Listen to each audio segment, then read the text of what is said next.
com as suas mágoas, com diversos sentimentos, com diversas emoções que surgem ao longo da nossa existência, então ao longo da nossa vida, e isso com certeza vai comprometer essa evolução do ser, essa evolução espiritual, essa evolução moral, porque o ressentimento nada mais é do que um atraso moral. Então, nós ainda, mas não vamos nos afligir, viu, gente? Porque tudo tem jeito. Então, vamos realmente, há um atraso moral? Vamos admitir. Então, mas tem jeito. Então, a gente pode corrigir isso. É importante que nós saibamos que tudo tem um novo caminho. Então, tem uma nova perspectiva. É interessante que a gente possa realmente ver e ter esse olhar mais amplo. Entende? Não ficar aquela coisa engessada, rígida, tem que ser assim, entendeu? Aquela pessoa, muitas vezes a gente imagina que é a pessoa que tem que mudar, né? Muitas vezes a pessoa que tem que vir me pedir perdão, até por uma coisa, digamos, que ela própria fez, ela se desculpar. Mas é importante que a gente possa entender que diante desse atraso moral existente, o indivíduo, muitas vezes, ele não vai conseguir perceber o tanto que ele magoou. Ou às vezes para ele aquilo ele não chegou nem a magoar. Tu entende? Então é interessante que não foi uma ofensa. E aí é importante que realmente aí vamos parar. Será que o problema está no outro, gênero? Ou será que está em mim, hein, pessoal? Às vezes eu costumo dizer, às vezes a gente se magoa quando escuta a verdade, né? Também, com certeza. Então, uma dificuldade que eu tenho, que eu quero esconder de mim mesma, aí o que é que acontece?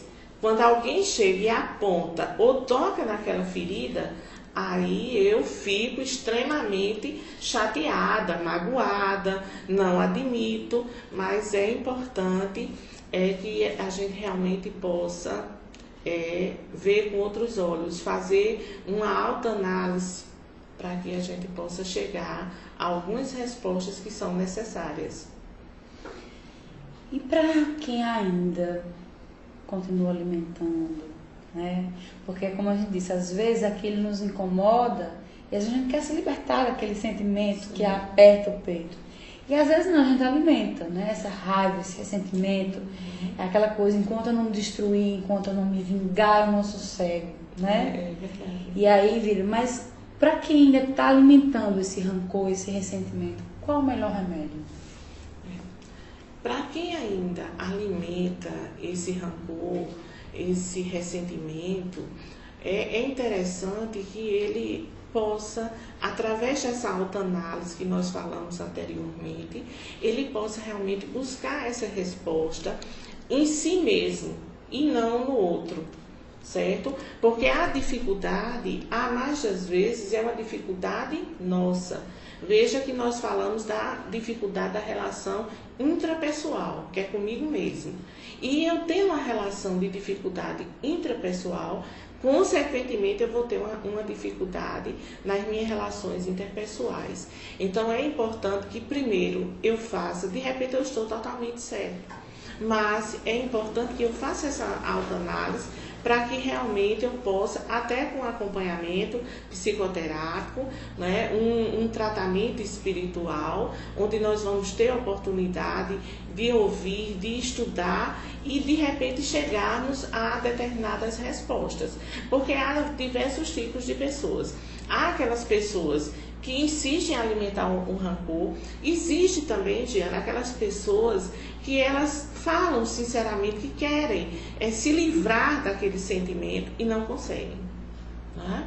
Então, há as diversas situações. Então, é importante que essa pessoa que insiste, né, e está com aquele sentimento de vingança, ela busque uma conversa, ela procure a pessoa, ela procure ou as pessoas, ou ela procure procure, não a pessoa envolvida, mas uma pessoa que possa dar uma orientação, que possa realmente fazer alguns esclarecimentos e ela possa vir a sair daí. Né? Então, esse seria para aquelas pessoas que alimentam e ainda naquele sentimento de rancor. Então, para que elas realmente possam sair disso. Então, porque o ressentimento, ele nada mais é do que a repressão da raiva. Né? Então, existe até aquelas pessoas que chegam, que falam e diz logo e às vezes quer partir para cima de você, elas estão o quê? Externalizando. Então, na medida que elas estão externalizando ali, elas estão tendo uma reação, certo? Então, aquilo para ela também é importante. Mas é importante também que eu não guarde. É importante, mas a gente tem que ter um determinado cuidado. Porque eu posso realmente ferir muito a outra, tanto moralmente, como psicologicamente, como fisicamente. Então, eu tenho que ter esse controle emocional. Mas também aquelas pessoas que retêm aquela raiva, que ficam ressentidos, que se abraçam com aquela raiva, que se torna uma verdadeira mágoa, elas também não estão fazendo nada com relação a elas mesmas. Elas estão realmente, como a gente costuma dizer, tomando um veneno, esperando a mais das vezes que os outros se envenenem. O que realmente é impossível de acontecer. Então, se eu tomo veneno, aquilo vai fazer mal a mim mesma e não ao outro. Então, por isso que é importante que a pessoa reveja determinadas situações. Então, você reprimir aquela raiva, ela não é bom. É importante o quê? É importante que eu admita, digamos, a mágoa, que eu admita que realmente estou sofrendo, porque também tem aquela situação, eu nem ligo, para mim tanto faz. Não, né? Isso não me atinge, Isso não me atinge, olha, o que vem de baixo não me atinge. É uma frase muito comum, bem popular, mas não é bem verdade. Então, as pessoas se ressentem, por trás dessa frase está escondida essa amargura, essa tristeza. E é importante que a pessoa possa realmente admitir, não, olha, eu estou magoado, eu estou ressentido. Então, esse, meus queridos irmãos e irmãs, é um dos primeiros passos para que a gente possa vir a sair dessa situação. Sem admitir fica difícil. Eu acho que uma das grandes dificuldades da gente é realmente admitir essa dificuldade que a gente tem de lidar com algumas situações, de lidar com os nossos próprios sentimentos. E eu acho que daí também vem o preconceito que muitas pessoas têm em recorrer a um psicólogo, em fazer análise. Porque acham não, que quem recorre a esses profissionais é quem tem alguma perturbação, quem pode ser considerado como um louco. Mas eu acho que todos nós temos os nossos conflitos internos, os nossos conflitos com outras pessoas, nossas dificuldades de relação. E às vezes contar com esse profissional que não vai resolver os nossos problemas, ele vai nos conduzir na busca de dentro de nós acharmos as soluções para os nossos conflitos, né? Dessa solução que está na gente, a gente conseguir acessá-la. Então a gente também tem que perder esse preconceito. Mas aí também, se a gente não admite, então eu vou procurar para quê? Se eu estou bem, né? Se eu estou bem. Exatamente. Nós temos essa experiência na clínica de psicologia, né, enquanto psicóloga. Então, as pessoas, a mais das vezes, elas sabem, chegam sentindo, vêm por uma demanda de um terceiro, né, de outras pessoas, mas a mais das vezes vem pela demanda da própria pessoa, mas elas não sabem, elas se sentem angustiadas, tristes, depressivas, com ideias de suicídio até, mas por conta de quê? Por conta de ressentimentos, né? De ressentimentos.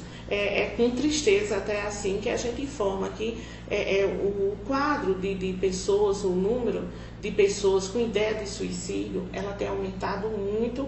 É uma estatística a nível mundial e a gente vê isso no consultório. Praticamente, as pessoas que nos chegam são pessoas, assim, quase que todas elas vêm com essa ideia de suicídio. E quando a gente vai analisar, quando a gente vai buscar, fazer essa busca, então a gente vê por trás dessa ideia um ressentimento muito grande. Porque existe, na teoria psicanalítica, pelo menos, ela fala no act out, né, que seria a passagem ao ato da pessoa que tem ideia de suicídio. E ela fala no act out, muitas vezes é uma maneira da pessoa chegar e querer chamar a atenção, como algumas pessoas falam. Mas a gente vai mais além, a gente diz que não é simplesmente chamar a atenção, mas aquela pessoa está clamando atenção, um socorro. Então ela está querendo. No act out, para que as pessoas possam entender um pouco mais, de forma mais fácil, menos técnica, digamos, aquela pessoa que pega uma caixa de comprimido e toma aqueles comprimidos e deixa, ela sabe mais ou menos o horário que as pessoas vão chegar, ela deixa a caixa ali num determinado local para que as pessoas percebam o que ela tomou, a quantidade que tomou e que ela tenha logo esse socorro. Aí você diz, não, mas quem quer se matar, se mata. Não é? Se mata logo, mas não é bem assim. Aquela pessoa, ela também está pedindo socorro, ela está clamando socorro. E é importante que profissionais de todas as áreas e pessoas, familiares, amigos, não tenham essa ideia e faça pouco caso. Porque é importante que a gente entenda o seguinte, em toda e qualquer situação, falar é importante. A sua fala no tratamento psicoterápico, no tratamento analítico, o que mais ocorre justamente a fala da pessoa. Porque é através dela que você realmente vai se encontrar. E nesses casos que nós trouxemos aqui de suicídio, da ideia de suicídio, tá por trás a ideia, os sentimentos de ressentimento, de mágoa, de vingança, então de complexo de inferioridade, de baixa autoestima. Então estão todos interligados, de ciúme, de culpa. Então todos esses estão ali num pacote só. Então as pessoas ficam, a mais das vezes, revivendo essas situações como se fosse, Jeane, uma fotografia. Não é? Quando nós tiramos uma fotografia, hoje já, devido a esses novos acessos, até às vezes a gente tira e fica ali online e a gente não tem muito aquele hábito de estar olhando. Mas você pegando uma fotografia, você está revivendo uma situação. Então, no nosso psiquismo, o sentimento de mágoa, o ressentimento, também acontece a mesma coisa. É tipo aquilo ali. Tem até eu acho que um programa de TV que diz assim, vale a pena ver de novo, não é? E aí, que nem sempre vale, né? Mas, e no caso também aqui nosso, você revê aquela fotografia, fazendo essa analogia, daquela fotografia ou daquele sentimento, daquela mágoa, você está revivendo, aí a gente pergunta, vale a pena? O que é que aquilo te traz? Porque cada vez que eu revejo aquilo ali, daquela forma, sem trabalhar o sentimento, só falando a título de reclamação, de raiva, de ódio, então aí realmente eu fico agarrado, eu fico amarrado, algemado àquela situação. E daí eu não consigo me libertar. E Jesus falava que o amor liberta. Então é dessa forma, se eu não amo, então eu estou cada vez mais preso àquilo ali. Porque eu não tenho entendimento nem de mim, e nem do outro. Não é? Bom, amigos, vocês que estão aí em casa nos assistindo, quiserem fazer suas participações, passa aí pro Carlos, que ele está passando aqui para mim, a gente vai respondendo. Então já chegou para a nossa primeira pergunta, que é a nossa amiga Rita de Cássia, ela perguntou o seguinte: constantemente eu estou sendo magoada por uma pessoa da família. Não guardo mágoa, mas estou mais precavida e me afastei um pouco. Estou errada? Olha, é interessante, ela diz assim, que está sempre sendo magoada, mas que não fica magoada. Já há aí uma situação um pouco ambígua, que é interessante ela avaliar. Será que está realmente admitindo? Não é? Então, será que você está admitindo? Não, ou está querendo mascarar? Não, a pessoa me magoou, mas eu não fico magoada, mas tentei me afastar. Você percebe o que você colocou? Então, dessa forma, é interessante que aí você avalie. Você se afastou por quê? Para que a pessoa não possa mais lhe provocar. Se ela está provocando e está conseguindo, você está ficando magoada. Então, está guardando esses ressentimentos, se afastou para não guardar mais. Então, tem algumas questões de ordem básicas, né, que é importante que você reveja. Para que daí, agora, muitas vezes, a gente pode recuar, sim. Recuar em forma de estratégia, até para que não venha magoar o outro. Podemos sim, certo? Mas isso é em definitivo? Não. Até que realmente a gente possa se acalmar. Se alguém me ofende dentro de casa, diz alguma coisa que eu não gostei e eu não quero revidar, digamos que seja com minha mãe, com meu pai, e eu não me sinta à vontade ali para ter essa conversa, então eu me afasto, vou dar aquele passeio, respirar um ar puro, vou tomar aqueles golinhos de água. Trabalhar a ideia na cabeça. Trabalhar a ideia, tomar aqueles golos de água, contar até 10 mil ou 2 mil, para que depois eu venha ter com essa pessoa, não é? E rever algumas questões. É difícil, às vezes, a gente chegar e falar. A gente entende. Tem um diálogo franco, aberto, de chegar assim, olha, você está me magoando. Exatamente. Porque às vezes, como você disse, né, a pessoa não tem essa consciência que está magoando. Às vezes as pessoas magoam, ofendem, querendo, dizendo assim, não, eu digo isso para o seu bem. Né? Então, às vezes tem pessoas que acontece muito o seguinte, elas são viciadas nas próprias emoções. Então, o vício é aquilo que a gente procura temporariamente e que a gente busca o prazer. Então, as pessoas, assim como a gente na doutrina espírita diz, as pessoas são apegadas às coisas, aos objetos, às pessoas, mas é importante a gente saber também que elas ficam apegadas a emoções. É o que na psicologia a gente vem chamar desses vícios emocionais. E nós nos acostumamos com ele. E de repente nos habituamos e falamos muitas vezes de uma forma agressiva, de uma forma, digamos, que não é muito bem-vinda pelas outras pessoas. E as outras pessoas tomam aquilo como uma ofensa, mas você nem percebeu porque está no seu automatismo. Então, de repente, esse automatismo que você utiliza normalmente ao longo da sua vida. E, de repente, as pessoas que não estão habituadas a isso, elas sentem. E o que acontece? O outro nem percebe que está magoando. Na realidade, acontece muito isso. É tanto que você fala, não, mas eu falei assim, entende? Mas eu disse isso dessa forma, não, você entendeu mal. E, de repente, a pessoa está totalmente falando a verdade. Ela não está, digamos, mentindo.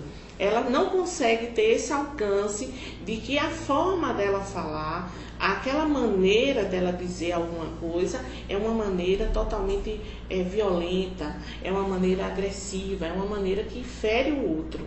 Então, muitas vezes, ele ainda não conseguiu. Será que tem jeito? Tem jeito. Se a própria pessoa começar a perceber e ela quiser se modificar. Não adianta você querer mudar, porque nós não vamos conseguir, porque nós não conseguimos mudar o outro.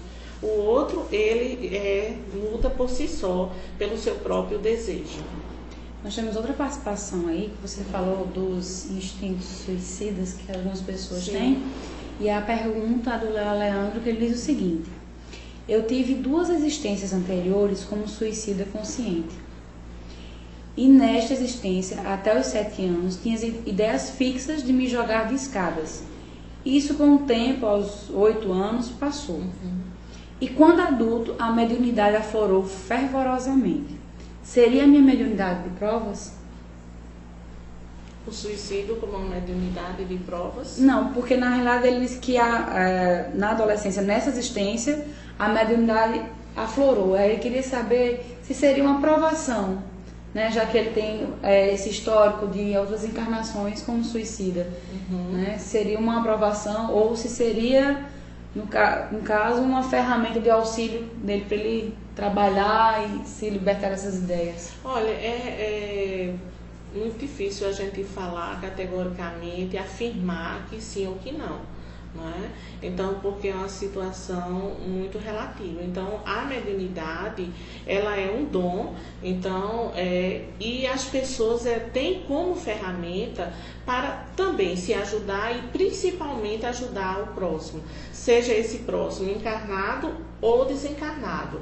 Não é? Mas não simplesmente a gente não poderia afirmar que é porque você cometeu suicídio em outras encarnações e agora veio como médium como uma aprovação. Não necessariamente, eu não creio, particularmente. Talvez não tenha uma essa ligação entre os dois fatos. Exatamente. Então, nós vamos dando continuidade. Vocês aí quiserem mandar suas perguntas, passa para o caso, certo? A minha próxima pergunta é: diante disso, a gente viu que o primeiro passo é a gente assumir, né? Buscar, se necessário, essa ajuda para conseguir trabalhar essas emoções. Como você disse, pode ser uma ajuda profissional ou uma ajuda espiritual, né? Mas se eu não consigo me libertar, quais são as consequências disso para esse espírito que desencarna, mas sem conseguir se libertar desse ressentimento, dessas mágoas? Olha, a consequência para essa pessoa, quando ela desencarna no mundo espiritual, na erraticidade, então ela vai permanecer e vai carregar, digamos, aquelas emoções, aqueles sentimentos, vão tudo. É uma bagagem dela. Então, é uma bagagem não muito satisfatória, que realmente vai ser muito pesada para que a própria pessoa possa carregar. Porque o importante é que nós possamos nos livrar de todo e qualquer sentimento contrário à caridade, ao amor, né, ao perdão. Então, que nós possamos nos livrar. Porque esse corpo, a gente sabe que aqui ele vai voltará ao pó, como se diz. E o espírito, o ser pensante, então ele vai justamente com essa bagagem, ele vai retornar. E ele, se ele se auto-obsediava aqui com os seus próprios sentimentos, não é? Ele possivelmente pode ser que, se encontrando no mundo espiritual, ele passe a ser também um obsessor daquela pessoa que lhe ofendeu. Imagina a situação. Então eu ficava aqui me auto-obsediando com meus próprios ressentimentos, com aquela coisa ruim que eu sentia, aquele sentimento de vingança, aquilo não deveria ter acontecido daquela forma, a pessoa não poderia ter feito isso comigo. Aí, então eu desencarno, eu morro, certo? Então eu morri. Então lá no mundo espiritual, o que é que vai acontecer? Eu posso vir a ter, não necessariamente, um acesso maior, vai depender muito desse ofensor, um acesso maior àquela pessoa que me ofendeu, certo? E daí eu vou passar a ser o obsessor daquela pessoa, não é? Então chegar perto e começar a passar ideias, intuir alguns sentimentos negativos. Então aquilo que eu sinto, porque isso faz parte, Giane, dessa chaga da humanidade que a gente vê no Evangelho segundo o Espiritismo, que é o egoísmo. Então muitas vezes eu não me sinto bem de ver o outro bem, eu quero que o outro sinta o que eu estou sentindo, que é tristeza, que é raiva, que são sentimentos realmente que não permitem que eu seja feliz. E aí eu passo a obsidiar aquela pessoa para que ela realmente possa vir ter ideias de suicídio, para que aquela pessoa ela possa não se relacionar bem em casa com seus familiares, venha a não ter sucesso profissional. Então, uma série de situações que podem vir a desencadear daí, que essa pessoa que desencarnou com esse sentimento de mágoa, de ressentimento, poderá vir a ocorrer. Não necessariamente, mas que pode perfeitamente acontecer. Eu acho que aí se adequa muito a questão do orar e vigiar, né? Isso. Porque a gente, nessa confusão de sentimentos, como você diz, às vezes a gente liga o automático e vai vivendo ali no automático, a gente esquece de tomar cuidado com algumas coisas e o nosso padrão vibratório vai baixando, e a sintonia baixando junto. Então você vai trazer para perto de você os que estão na mesma sintonia. Então, Isso. talvez aqueles que também estejam com raiva, com ressentimentos, que também tenham essa vontade de se vingar de alguém, de ver, de destruir a vida de alguém. E às vezes a dificuldade da gente se libertar desses ressentimentos está aí, né? Porque não é só a gente que alimenta, tem um amiguinho que alimenta. Vai lá, se vinga, né? Também. Pode acontecer, né? Existem esses irmãos que sempre estão ali por perto e que torcem ao contrário. Então, são irmãos ainda bastante enfermos, que não têm, digamos, esse sentimento de amor, esse sentimento de perdão, e eles vão até se juntarem devido à afinidade, à própria afinidade. Então, vêm, se unem e passam a se retroalimentar o tempo, né, constantemente. É porque eu acho que a gente tem que estudar para entender o poder da lei de atração, né? Do quanto nós atraímos ou repelimos algumas coisas de acordo com o nosso padrão energético. Se a gente tivesse a real consciência da importância dessa lei, a gente tomaria mais cuidado e levaria mais a sério a recomendação de Jesus de orar e vigiar, né? A nossa amiga Rita de Cássia, ela comentou o seguinte: creio que aquele que não perdoa o ofensor esteja perdendo a oportunidade do resgate e perder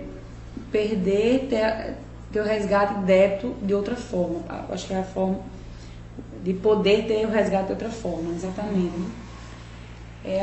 Às vezes essas ofensas também são provações, né?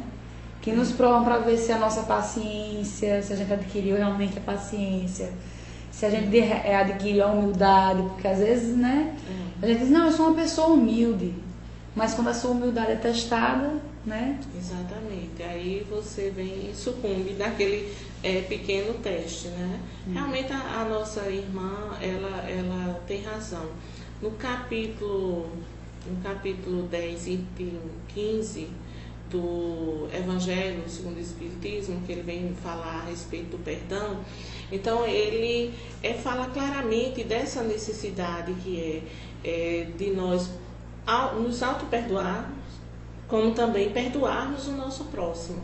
Então esse auto-perdão, ele também é fundamental, que às vezes nós carregamos verdadeiras muletas, né, que são as nossas culpas, ao longo da nossa existência. Eu não consigo me libertar de alguma coisa que eu fiz ou deixei de fazer e que acho que era para ter sido feito diferente. Então, nos autoculpamos ao longo da nossa existência e isso faz com que eu estacione, não consiga evoluir, né? A evolução do ser, então aí também não acontece. Também como a questão do perdão, que é uma das coisas assim que pode... quando a gente não perdoa, a gente deixa de usar aquilo que nos diferencia do animal, que é o quê? A inteligência, né? É a inteligência. Então, eu simplesmente, eu reajo, eu reprimo, corro, fujo, entende? Então, não vamos usar a inteligência, né? Porque aquilo me faz bem. Então, há diversas teorias, não de ordem religiosa simplesmente, mas há teorias de ordem acadêmicas que falam a respeito da questão do perdão, do auto-perdão, como uma ferramenta para que você possa ter uma vida saudável, para que você realmente possa evitar determinadas doenças, de simples gripes até um câncer. Então, é importante, por quê? Porque essas mágoas, esses ressentimentos dentro de mim, eles vão se ligar a determinados órgãos mais fragilizados por questões passadas, de vidas passadas até, em que eu fragilizei, ou que eu trouxe através do meu perispírito, um órgão mais fragilizado, e esses ressentimentos, essa energia que envolve, pode vir a ocasionar determinadas doenças através da somatização e eu me tornar uma pessoa doente. E muitas vezes aí fico, olha, eu fui ao médico também, não é? Aquelas doenças que não se encontram, é uma dor de cabeça, é uma dor no corpo, é uma dor nos ossos, é a chamada e famosa agora fibromialgia. Então, que muitas vezes a pessoa não sabe exatamente o que é, mas é uma dor que você sente em todo canto. Então, existem outros casos também que você fica nessa busca incessante, querendo justificar de forma mais objetiva aquele teu sofrimento, aquela tua dor, aquele teu incômodo e não conseguem. E não conseguem. E isso tá onde? Isso vai estar lá dentro do nosso inconsciente. Não é? Porque mesmo aquelas pessoas que nós falamos anteriormente, aquelas pessoas que não admitem, não, isso para mim é coisa do passado, tal. Então tem algumas formatações que vai acontecer o quê? Elas vão ser jogadas para o inconsciente. Elas não vão ser simplesmente deletadas, apagadas, não. Então elas vão para o inconsciente e esse inconsciente, em algum momento da nossa existência, vai se apresentar. Vai, queiramos ou não, mas de alguma forma ele vai se apresentar. Então por isso que aquelas pessoas, não é, como anteriormente, até aqui nós conversávamos a respeito de uma pessoa que se encontra com câncer e a própria pessoa chegou a ligar para outras que tinham algumas querelas, alguns desajustes, para tentar resolver. Ela disse, olha, eu sei que a culpa desse câncer é meu, eu fumei, não é? Isso, eu fumei, eu não perdoei, eu briguei. Então, quer dizer, isso tudo é uma construção nossa, não é? Porque nós também somos co-criadores. Então, nós fomos criados simples e ignorantes. Porém, com o desenvolver da nossa própria existência, nós somos co-criadores. E esse corpo que eu tenho hoje, não é simplesmente um corpo, o de hoje, que Deus me deu, não. Eu tenho a minha participação, porque eu sou co-criadora. Então, com meus sentimentos, com as minhas emoções, com a minha vivência, a maneira que eu vivo, as minhas atitudes, vai fazer com que eu tenha um corpo mais saudável ou menos saudável, né? Uma mente mais saudável, né? Ou menos saudável também. É interessante isso que você falou, porque às vezes a gente ouve falar em doenças psicossomáticas, mas a gente acha que não chega tanto, né?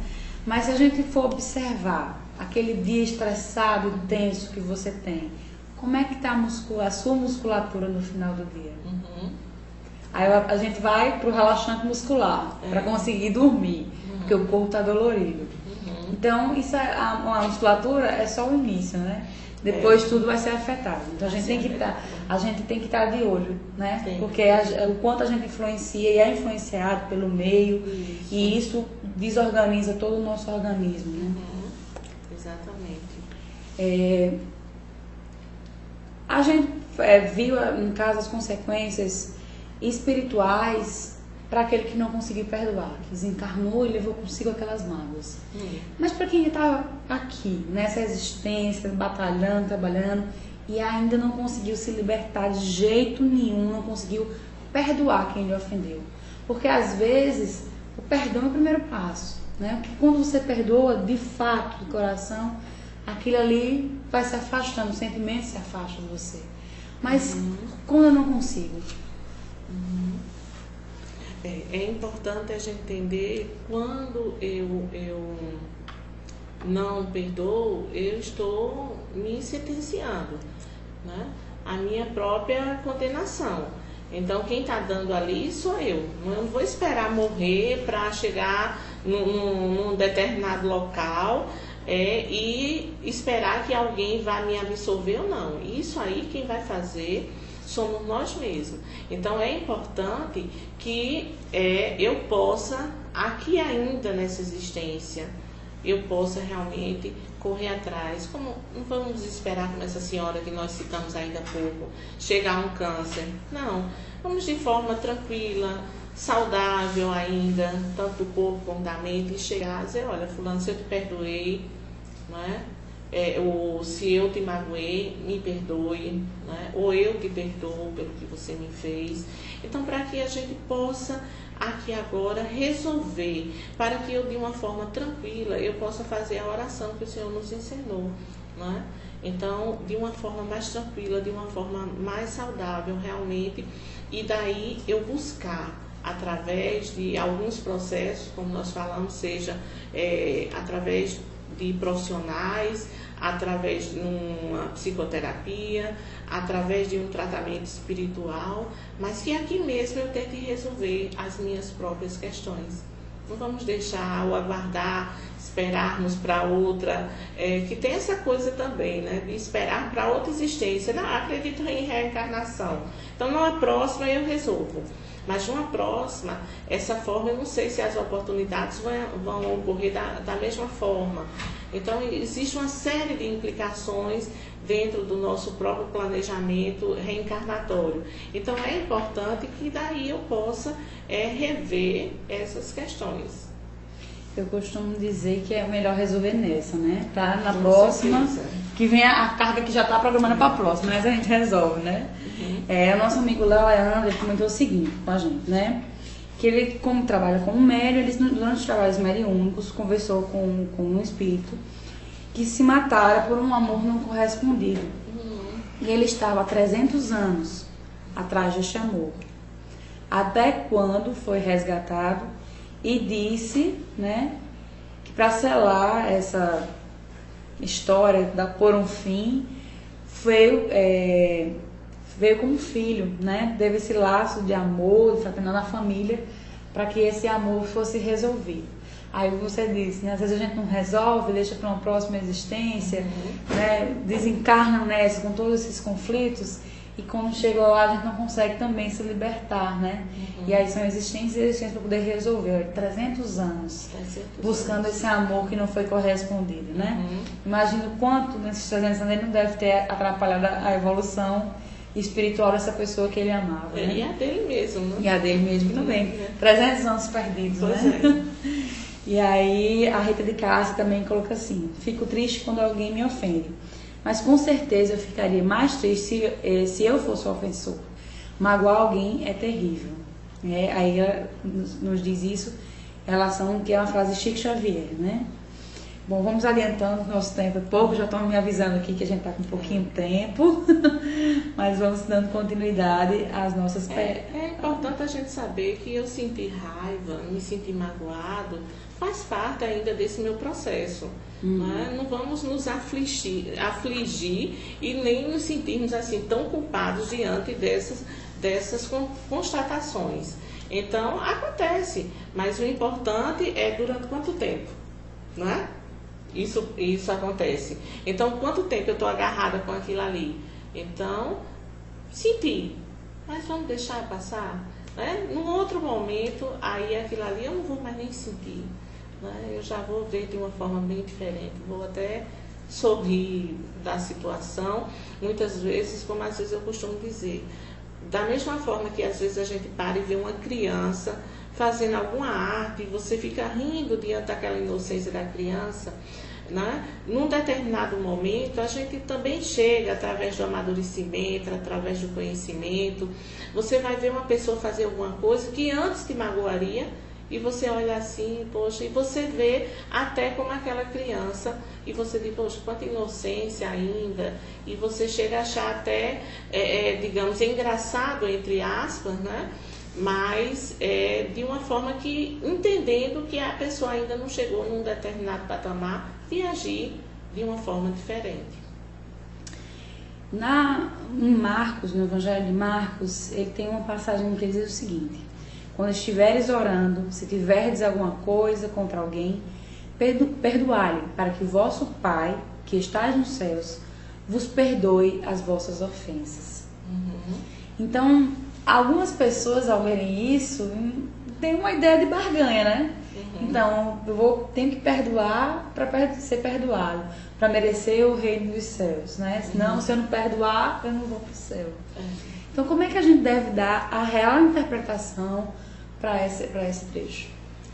É interessante que nós possamos entender que há sempre um convite através de Jesus para que nós possamos amar, para que a gente possa perdoar, para que a gente possa se libertar na realidade.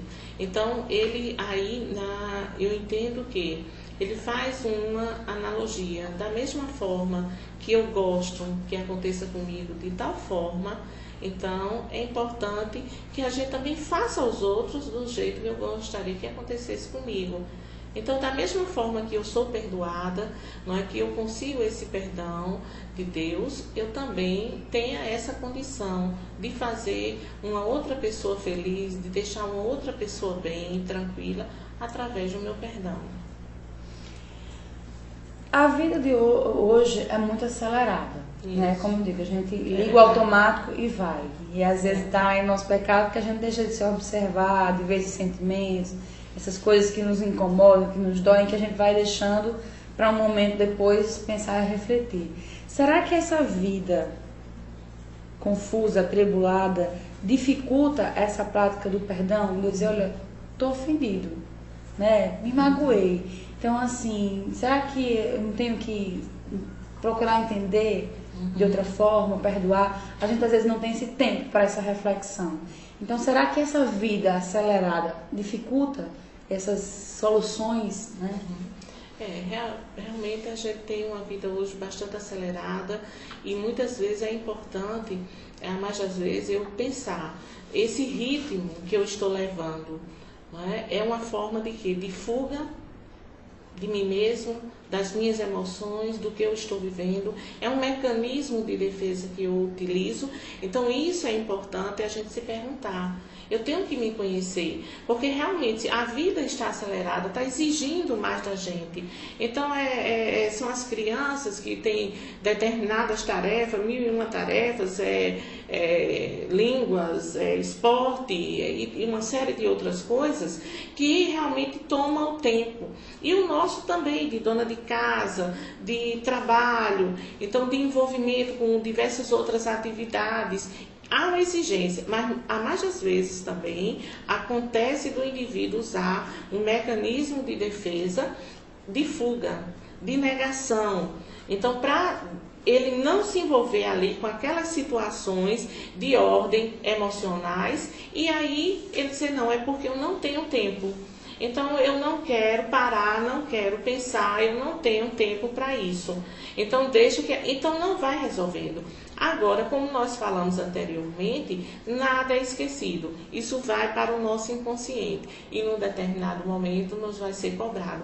Então, se eu não tenho tempo para mim, eu vou ter tempo para quem? Não é? Então, se você não tem tempo para os amigos, você vai ter tempo para quem? Então, é importante eu me perguntar. Então, esse acelerado, vamos desacelerar, vamos tirar, né, colocar um pouquinho o pé no freio, para que daí a gente possa realmente conviver, ter uma convivência melhor, porque nós somos seres espirituais, necessitados dessa convivência. Nos é necessário essa convivência, essa troca, esse diálogo constante em nossa vida. Vamos criar o hábito de deitar a cabeça no travesseiro à noite, fazer a nossa prece e refletir como foi o nosso dia, né? Exatamente. Quem sabe essa reflexão de como foi hoje não muda nossas atitudes no amanhã, né? Nos deixe mais atentos a algumas coisas. Depois eu não venha, né? Ou foi que eu deixei de fazer, né? Ou foi que eu fiz com meus filhos, com aquelas pessoas que estavam junto em mim, ao meu redor, e depois lá na frente você vem se perguntar, onde foi que eu errei? Não é? Então, esse erro pode estar justamente nas fugas, nesses mecanismos que nós utilizamos de agora, sem querermos realmente debatermos, conversarmos, buscarmos uma comunicação, um diálogo mais franco com as pessoas e resolvermos determinadas questões, porque não estamos aqui apenas para buscarmos o trabalho, termos esse ganho financeiro, então termos essa vida social muito superficial, não. Então é importante que para que haja evolução, a gente possa se deparar, ter essa coragem de enfrentar a você mesmo, que pode ser o seu maior inimigo. A nossa amiga Rita de Cássia, ela colocou o seguinte, né? Que ela acha que o principal motivo das causas dos ressentimentos é o tal do melindre, né? Aí ela pergunta, o que é que a gente pode fazer para ser menos melindroso, né? Para não se melindrar tanto. Olha, sem melindre, viu, Rita de Cássia, mas eu diria o seguinte, menos orgulhoso, não é? Porque tudo isso está ligado ao nosso orgulho, não é? Venhamos e convenhamos, então a gente ainda não consegue admitir que nós temos as nossas deficiências, então nós temos as nossas dificuldades de ordem morais e que nós precisamos rever. Então, o milindrado, a mais das vezes, é um orgulhoso. Só para a gente finalizar, que a gente está chegando nos momentos finais, o pessoal que já está no meu juízo carro do tempo, eu queria que você comentasse essa passagem que diz assim: tudo que fizeres ao teu irmão, voltará em dobro para ti. Pois é. Então, tudo que fizeres ao teu irmão, voltará em dobro para ti. Então, é importante que nós possamos refletir em torno dessa máxima e realmente revermos qual o meu pensamento com relação ao outro. O que é que eu estou desejando para o outro? O que é que eu estou fazendo com os momentos que eu tenho com as outras pessoas? Esse outro, seja quem for, e esse outro também olhando para você. Não é? O que você faz da sua própria vida? O que você está querendo para você? Porque a vida é assim, é um momento de troca. Ela vai e ela volta. E é importante que eu possa pensar bem, acreditar mais nas possibilidades humanas, nas condições humanas, de sermos mais otimistas, que nós estamos diante de um processo que nós estamos vivendo, onde as pessoas falam muito de violência, se fala muito dessa violência que está acontecendo. Mas não é? Qual é a minha contribuição real para que a situação seja diferente? Porque as coisas não começam simplesmente lá de fora, ela começa daqui, ela parte de mim, né? Maravilha, né? Agora eu queria mandar nós estamos finalizando, né? Pessoal, pode ficar tranquilo, estou acabando. Estamos acabando, eu queria mandar os abraços para nossa amiga a Graça Lobo, a Rita de Castro, o Leandro, que participaram conosco, os que também ficaram só nos ouvindo. Nosso muito obrigada a todos vocês que participam aqui conosco. Lembrando, na quarta-feira, 8 da noite, horário local, né? Horário de Brasília, às 9 horas, né? Tem o Página Aberta e no mesmo horário, na quinta-feira, o Evangelho Online, né? E logo em março, né? Você vem novidade por aí, vai mais uma programação para vocês. Então, e lembrando a divulgar o seminário do Dr. Beto, né? Que é dia 7 de fevereiro. Vocês, que é sobre as obras de André Luiz, né? Vai ser aqui na Federação Espírita Paraibana, a partir das 8 horas da manhã. E a inscrição, essa é o valor de R$10 mais 1 quilo de alimento não perecível. Então, André Luiz muita informação, são obras maravilhosas. Então, para você que gosta, para você que vai estar aqui em João Pessoa, no dia 7 de fevereiro, faça sua inscrição, procure mais informações no site da Federação Espírita Paraibana e não percam, porque toda oportunidade da gente conhecer, de estudar e se aprofundar é sempre muito bem-vinda e nos ajuda na nossa evolução. Com certeza. E antes de finalizar, eu vou contar com a participação de vocês, a torcida das preces e as boas energias para mais um programa que começa hoje. Só que agora não só pela internet, mas pela rádio Líder FM 100.5 aqui de João Pessoa. Estamos começando hoje, vai ser transmitido também pela da Rede Amigo Espírita no canal 5, né? E aí a gente vai estar agora no AFM, né? Isso. Então a nossa felicidade, gratidão pela rádio nos ter proporcionado esse espaço, né? Que é difícil, a gente sabe que a doutrina espírita ainda não tem tantos espaços, mas a Rádio Líder FM saiu na frente, nos concedendo esse espaço, sendo bem diplomático, bem, né, com todas as religiões, é uma rádio que recebe todas as religiões. Então, hoje, né, das 18 às 19 horas, né, teremos o programa Semear pela Rádio Líder FM 100.5. Então, contamos com a sintonia de vocês que moram aqui em João Pessoa e região. Liguem os seus rádios, sintonizem, participem conosco, nos dê um retorno se gostaram, dê a opinião de vocês, o que faltou, o que vocês querem, as músicas que vocês querem ouvir, porque vai ser muita música, muita informação, né? Muita mensagem, vai ser um programa, a gente está preparando um programa muito bacana para todos vocês. Então, contamos com a audiência e com as boas vibrações de vocês, deixamos um grande beijo a todos e até domingo que vem, uma semana iluminada para todos. Na paz de Jesus.